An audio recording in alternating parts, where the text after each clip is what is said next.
Welcome back, everybody. Now it was our turn to get into all the stormy weather, and it was all afternoon long. You can see Victoria, you can see the big stuff happening right about there, and then all moving out to the northeast.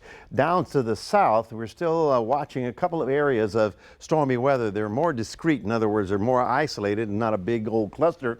Nonetheless, this activity will be also drifting to the northeast. So whether or not it hits the Victoria City is one question, but it will be in the crossroads later tonight. So it's not completely over with, but first of all, the heating has diminished now that the storms have fired, and now the sun's going down. They shouldn't be quite as intense in the overnight time period. Yeah, I don't know if you remember, we talked about this last week. There's this area of low pressure. It was up here. It was supposed to come down and around, and that was going to be our Mother's Day storm.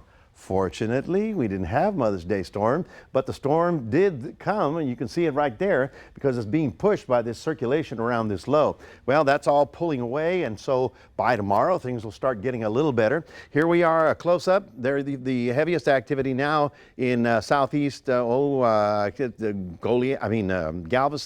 and Lamarck area. Isolated showers here, and then the stuff down south is what we're looking at for later tonight. So it's not completely over with. So if you're driving or having to do anything tonight, just consider that there are still storms possible. Now, we're still under the severe thunderstorm watch, as you see in the yellow here, until about 7 o'clock tonight. That may be increased or extended in time because right now we've got one storm right over Beeville, another one down over Alice, and then the other one down over Laredo, of all places. And you're thinking, Laredo? Yeah, well, that's following the northeast winds that are going to be carrying that up through the crossroads sometime tonight. But by tomorrow, things should start getting a little better. This was in the Hallettsville area where they had a lot of tree branches, and we want to thank our friend Emily Torres who sent this photo in with a quarter right next to it, so it's quarter size, if not a little larger. It was pretty dramatic when it started hitting the car tops. Boom, boom. We could hear it on our rooftop here as it came through. How much rain did we get? Well, you saw that we got officially 124. So basically areas from Victoria, actually all the way out here, from Edna, Victoria, all the way south into Karnes County, got over an inch, maybe an inch and a half. Last night, or when this all began earlier this morning, it was pretty heavy in the southwest of the San Antonio region. So all of these circles represent an area where they reported damage. So you can see how the line was coming in through Karnes City, and then it turned up toward Gonzales where they had the wind damage. You can see the little wind there. And then, no, that's the tree down, damage to the trees.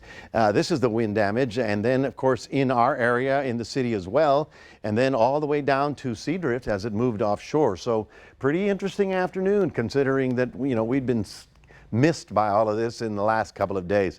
This is for tonight, so that's why we still have the possibility of getting some severe weather. But by tomorrow, guess what?